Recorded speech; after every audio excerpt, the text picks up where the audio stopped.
আসসালামু আলাইকুম রহমতুল্লাহ। প্রিয় সুদী, কাছে দূরে দেশ ও প্রবাসে যে যেখান থেকে দেখছেন, আপনাদের সকলকে আমার কথা শুনবার জন্য স্বাগতম। আজকে আমি মূলত নির্বাচন কেন্দ্রিক কিছু কথা বলবো, তথা নির্বাচন আদৌ হবে কিনা অনেকেরই শঙ্কা আছে। সাথে যে আরেকটা বিষয় থাকতেছে সেটা হচ্ছে প্রত্যেকটা প্রত্যন্ত অঞ্চলে দেখা যাচ্ছে আওয়ামী লীগের যেই সান্ডা পান্ডারা ছিল এতদিন ত্রাস সৃষ্টি করত, সেই সন্ত্রাসীরা বা সেই সান্ডা পান্ডারা তারা এখন সদল বলে বিএনপিতে ঢুকে, বরং বিএনপির আগের যে নেতাকর্মী তাদের বাড়ি ঘরে আবার আক্রমণ করতেছে, সেই বিষয়টাও থাকছে। তো এই দুটো বিষয়ের উপরে আমি আমার আলোচনা রাখবো। আশা করি শেষ পর্যন্ত সাথেই থাকবেন এবং আপনারা আপনাদের মূল্যবান মতামত অবশ্যই কমেন্টে জানাবেন। আমি প্রথমেই যদি এই নিউজটা পড়ে নেই যে বিএনপিতে যোগ দিয়েই বিএনপির নেতাকর্মীদের বাড়ি ঘরে হামলা, লুটপাট। টুডে, বিডি টুডে নিউজ এটা, আর অনেক পত্রিকায় আসছে। ফরিদপুরের সদরপুরে বিএনপিতে যোগ দিয়েই বিএনপির অন্তত 10-12 জন নেতাকর্মীর বাড়িতে হামলা ও লুটপাটের অভিযোগ উঠেছে সাবেক আওয়ামী লীগ নেতাকর্মীদের বিরুদ্ধে। সোমবার 5 জানুয়ারি দিনগত রাতে উপজেলার কৃষ্ণপুর ইউনিয়নের রামচন্দ্রপুর গ্রামে এ ঘটনা ঘটে। পুলিশ ও স্থানীয় সূত্রে জানা গেছে, উপজেলার কৃষ্ণপুরে ইউনিয়নের রামচন্দ্রপুর গ্রামে আধিপত্য বিস্তার নিয়ে বাড়িঘরে হামলা চালান ওই ইউনিয়নের আওয়ামী লীগের চেয়ারম্যান আখতারুজ্জামান তিতাসের সমর্থকরা। এ সময় ওই এলাকায় সেন্টু কাজী, জামাল কাজী, সুমন কাজীর নেতৃত্বে ইউনিয়নের 6 নম্বর ওয়ার্ড বিএনপির সভাপতি শাহজাহান শিকদার সহ 10-12 জন বিএনপির সমর্থকদের বাড়িতে হামলা ও লুটপাট করা হয়। ভুক্তভোগীরা জানান, যারা তাদের বাড়িঘরে লুটপাট ও হামলা চালিয়েছে তারা কদিন আগে আওয়ামী লীগ থেকে বিএনপিতে যোগ দেন। বিএনপিতে যোগ দিয়েই বিএনপি নেতাকর্মীদের বাড়িঘরে হামলা, লুটপাট। এ বিষয়ে বক্তব্য জানাতে সেন্টু কাজী, জামাল কাজী, সুমন কাজীর সঙ্গে যোগাযোগ করা সম্ভব হয়নি। সদরপুর থানার ভারপ্রাপ্ত কর্মকর্তা ওসি আব্দুল্লাহ আল মামুন শাহ বলেন, খবর পেয়ে পুলিশ পাঠানো হয়, তবে এ ঘটনায় এখনো কেউ অভিযোগ দেননি। অভিযোগ পেলে আইনগত ব্যবস্থা নেওয়া হবে। এটা একটা এলাকার চিত্র এখানে আসছে, কিন্তু এই চিত্রটা সারা বাংলাদেশের সকল গ্রামের। আমি আমার থানার খবর জানি, সেখানেও একই চিত্র প্রতিনিয়ত আমরা দেখতেছি যে রাঘব বোয়াল যেগুলি ছিল আওয়ামী লীগের, যারা মূলত হয়তো জেলখানায় থাকার কথা অথবা পলাতক থাকার কথা, সেই তাদেরকেই এখন সদল বলে একেবারে বিএনপিতে জায়গা দিচ্ছে এবং খুব বড় বড় প্রোগ্রাম করে বিএনপির ওই এলাকার যিনি সংসদ সদস্য প্রার্থী হচ্ছেন তার নেতৃত্বে এরকম প্রত্যেকটা জায়গায় দেখতেছি। তো আমার এলাকাতেও সেম প্রসঙ্গ আসছে বা সেম সেম ঘটনা ঘটতেছে, যে কারণে আমি শঙ্কিত যে মূলত নির্বাচন সুষ্ঠু হওয়ার জন্য যেই সন্ত্রাসীরা জেলে থাকার কথা, যেই আওয়ামী পান্ডারা এতদিন যাদের ভয়ে সাধারণ মানুষ তটস্থ ছিল, সেই পান্ডারা যদি এখন বিএনপিতে যোগ দেয় তাহলে নির্বাচন কি আদৌ সুষ্ঠু হবে? এই নির্বাচন প্রসঙ্গ নিয়েই মূলত আমি আরেকটি নিউজ পড়ব, তারপরে আমি আল্লামা মামুনুল হকের দু একটি কথা বলে আমি আমার আলোচনা ইতি টানবো। আমরা আজকে দেখলাম আসিফ মাহমুদ সজীব ভুঁইয়া, তিনি কিছু কথা বলেছেন, যে কথাগুলি বিবিসিতে এসেছে, জাগো, নিউজ 24 এসছে, আর অনেক মিডিয়াতে আসছে। আমি যদি তার নিউজটা একটু আপনাদেরকে শেয়ার করতে চাই। তিনিও একইভাবে বলেছেন যে নির্বাচন নিয়ে আসলে শঙ্কা রয়েছে, যে ফেব্রুয়ারিতে নির্বাচন হওয়া নিয়ে শঙ্কা আছে। আগামী 12ই ফেব্রুয়ারি ত্রয়োদশ জাতীয় সংসদ নির্বাচন হবে কিনা তা নিয়ে জনগণের মধ্যে শঙ্কা আছে বলে মন্তব্য করেছেন জাতীয় নাগরিক পার্টির মুখপাত্র ও কেন্দ্রীয় নির্বাচন পরিচালনা কমিটির প্রধান আসিফ মাহমুদ সজীব ভুঁইয়া। 12ই ফেব্রুয়ারি জাতীয় নির্বাচন হওয়া নিয়ে নিজের দল এনসিপির মধ্যেও শঙ্কা রয়েছে বলে জানিয়েছেন তিনি। একই সঙ্গে দেশের বর্তমান আইন শৃঙ্খলা পরিস্থিতিকে হতাশাজনক বলে মন্তব্য করেন অন্তর্বর্তী সরকারের সাবেক উপদেষ্টা। মঙ্গলবার 6 জানুয়ারি বিকেলে প্রধান নির্বাচন কমিশনার এম নাসির উদ্দিনের সঙ্গে বৈঠক শেষে সাংবাদিকদের সঙ্গে আলাপকালে তিনি এ শঙ্কা ও হতাশার কথা জানান। এদিকে বিকেল 3টার পর আসিফ মাহমুদ সজীব ভুঁইয়ার নেতৃত্বে 4 সদস্যের একটি প্রতিনিধি দল আগারগাঁওয়ে নির্বাচন ভবনে সিইসির সঙ্গে বৈঠক করেন। ঘোষিত তফসিল অনুযায়ী 12ই ফেব্রুয়ারি জাতীয় নির্বাচন হওয়া নিয়ে শঙ্কার কথা জানিয়ে এনসিপির মুখপাত্র বলেন, এখনো যখন রাস্তায় বের হই মানুষ জিজ্ঞাসা করে নির্বাচন হবে কিনা, এটি অন্তর্বর্তী সরকার ও ইসির ব্যর্থতা।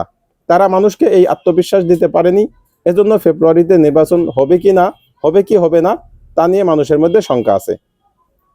ফেব্রুয়ারিতে নির্বাচন হওয়া নিয়ে এনসিপিতে কোনো শঙ্কা আছে কিনা জানতে চাইলে তিনি বলেন, আমরা যখন দেখি একজন প্রার্থীকে যেখানে শুনানি হওয়ার কথা সেখানে ঘাড় ধাক্কা দেওয়া হচ্ছে, তখন স্পষ্টভাবে এই শঙ্কা আমাদের মধ্যেও কাজ করে।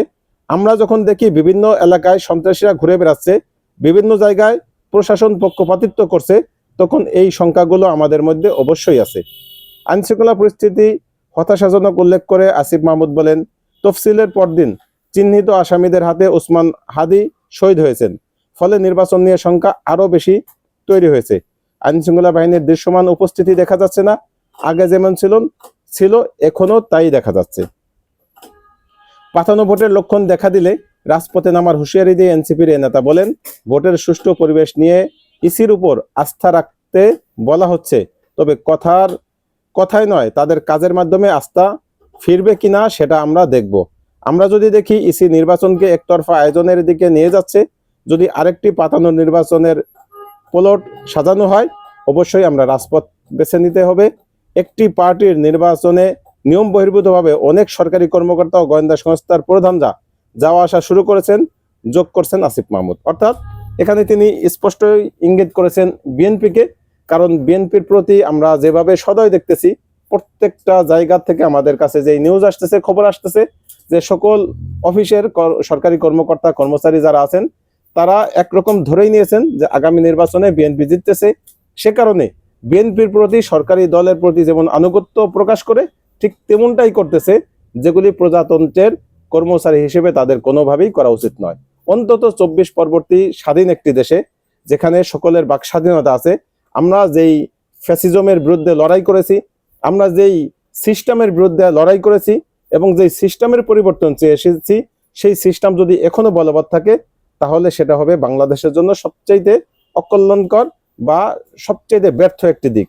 আমরা বারবার দেখেছি যে এই নির্বাচন কমিশন বা এই আইন শৃঙ্খলা পরিস্থিতি কোনোভাবেই নিয়ন্ত্রণে আসতেছে না। ঠিক এই প্রসঙ্গেই আল্লামা মামুনুল হক আজকে দেখলাম তিনি একটি কথা বলেছেন নির্বাচন কেন্দ্রিক বিষয় নিয়ে। তাকে যখন জিজ্ঞাসা করা হয়েছিল, তিনি বলেছেন যে তিনিও সেম কথা বলেছেন যে আমরা প্রশাসনের ভিতরে দেখছি এক পক্ষের দিকে তাদের খুব বেশি ঝুঁকে পড়া এবং অন্যান্য পক্ষকে একেবারেই না করা, তাদের দিকে কোনো কর্ণপাত না করা, ভ্রুক্ষেপ না করা বা অবমূল্যায়ন করা, গুরুত্বহীন মনে করা, গুরুত্ব না দেওয়া। এই যে এক পক্ষকে গুরুত্ব দেওয়া, অন্য পক্ষগুলিকে গুরুত্ব না দেওয়া, এটা নিঃসন্দেহে একটি বৈষম্য এবং লেভেল প্লেইং ফিল্ডের সম্পূর্ণ বিপরীত। ঠিক এই প্রসঙ্গ টেনেই তিনি বলেছেন যে সামনের দিনে যদি এরকমই থাকে, লেভেল প্লেইং ফিল্ড ঠিক না থাকে, তাহলে নির্বাচনটা করা একটা দুরূহ হয়ে পড়বে। তিনি আশঙ্কা প্রকাশ করেছেন যে আদৌ এই নির্বাচনের যে ব্যবস্থাপনা, সেটা লেভেল প্লেইং ঠিক রেখে তারা সর্বশেষ দিন পর্যন্ত নির্বাচন সকল কার্যক্রম সম্পন্ন করতে পারবেন কিনা সেটা নিয়ে তার সন্দেহ রয়েছে। এই সংশয় সন্দেহ আমাদেরও রয়েছে, কারণ আমরা ইতিপূর্বে যে দুটো রিপোর্ট পড়েছি, দুটো রিপোর্টে একই অবস্থা। আসিফ মাহমুদ সচিব বইও বলেছেন যেই সন্ত্রাসীরা জেলে থাকার কথা ছিল, যেই সন্ত্রাসীরা পলাতক থাকার কথা ছিল, সেই সন্ত্রাসীরা এখন এলাকায় দাপিয়ে বেড়াচ্ছে, দাপট দেখাচ্ছে। ঠিক তার আগের যে আমরা আরেকটি নিউজ পড়েছি যে আওয়ামী লীগ থেকে বিএনপিতে যোগ দিয়েই বিএনপি নেতাকর্মীদের বাড়িতে হামলা এবং লুটপাট। দুটো যদি আপনি রিপোর্টকে মিলান বা দুটো নিউজকে যদি আপনি মিলান, তাহলে স্পষ্ট আপনি বুঝতে পারবেন যে আওয়ামী লীগ যারা এতদিন ছিল, মূলত এলাকার ত্রাস সৃষ্টি করত, এলাকার সান্ডা পান্ডা যারা সব সময় তাদের নিয়ন্ত্রণে এলাকাটা থাকতো। আমরা মনে করেছিলাম 24 পরবর্তী সময়ে তারা কোণঠাসা থাকবেন এবং তাদের উপরে ছড়ি ঘুরাবে দীর্ঘদিন বিএনপিতে যেই সকল নেতাকর্মীরা নির্যাতিত ছিল, এলাকা ছাড়া ছিল, বিভিন্ন মামলায় জর্জরিত ছিল তারা। কিন্তু এখন দেখা যাচ্ছে ঠিক উল্টো, মানে সেই যারা এতদিন পর্যন্ত রাঘব বোয়াল ছিল, তারা টপ করে এসে বিএনপিতে ঢুকে গেল এবং তারা বিএনপির আধিপত্যকে নিজেদের করায়ত্তে নিয়ে তারাই আসল বিএনপি হয়ে গেল। আর এতদিন পর্যন্ত যে বিএনপির আসল কর্মী সমর্থক ছিল, তারা হয়ে গেল এখন বিচ্ছিন্ন এবং তাদের উপরেই ক্রমশ আক্রমণ এবং সহিংসতা নেমে আসতেছে, যেটা স্পষ্ট বোঝা যাচ্ছে যে এই জায়গায় বিএনপির বড় ধরনের একটি ব্যর্থতা রয়েছে। আমরা এই বিষয়গুলি যদি সামনে রাখি, তাহলে নির্বাচন নিয়ে আমাদের যথেষ্ট শঙ্কা রয়েছে। আর একটা বিষয় বলে রাখি, আমি প্রান্তিক পর্যায়ের কথা আমি জানি, যতটুকু দেখেছি আমার এলাকার হিসেবে আমি কথাটা টানছি যে আমার এলাকায় এমন অনেক গ্রাম আছে যেই গ্রামে আপনি ভোট চাওয়ার মতো ক্ষমতা বা অ্যাবিলিটি আপনার নেই। আপনি সেখানে ভোট চাইলে আপনাকে বাধাগ্রস্ত করবে, ভোট চাইতে দিবে না, অথবা সেখান থেকে আপনি কোনো একটা মিটিং করবেন বা একটি উঠান বৈঠক করবেন, সেই সম্ভাবনাও দেখা যাচ্ছে না। বরং সেখানে একচাটিয়া ভাবে এতদিন পর্যন্ত একটা দলের ছিল, এখন সেটা ঠিক উল্টা আর একটি দলের।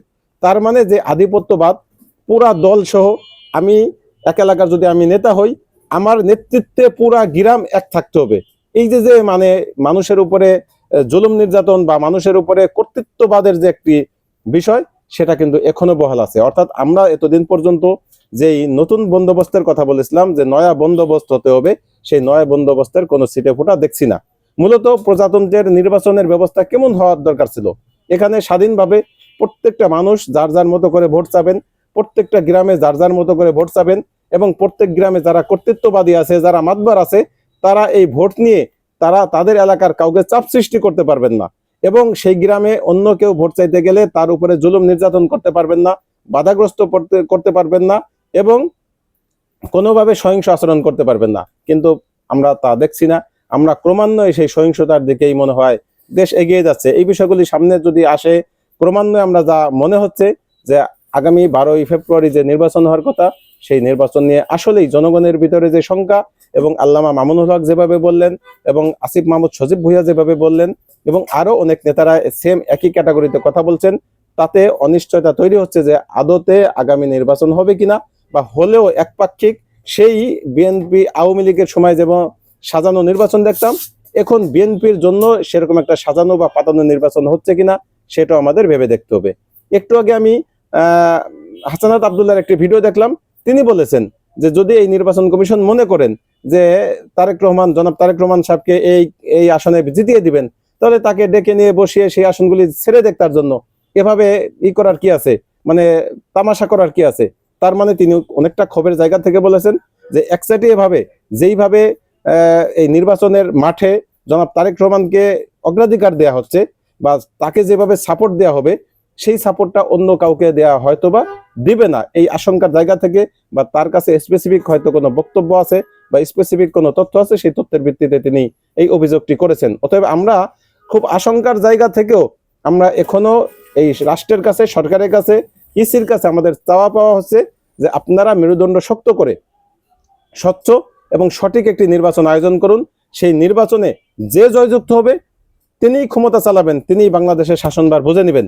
কিন্তু কোনোভাবে কারসাজির মাধ্যমে, কোনোভাবে রাতের আধারে কোনো নেগোসিয়েশনের মাধ্যমে কাউকে যদি ক্ষমতায় বসানো হয়, তাহলে তারা নিশ্চিত চুপে আগামী 5 বছর টিকতে পারবে না, এটাও নিশ্চিত। অর্থাৎ বাংলাদেশের কপালে আবারও সেই দুর্ভোগ, এবং জনগণের যে রক্ত নিয়ে অন্য বহির্শক্তি হোলি খেলছে, ঠিক আবারও হয়তো আমরা দেখবো সেই 5ই আগস্টের মতো আবারও সেই বাংলাদেশের জনগণের রক্ত অন্য কেউ হোলি খেলবে।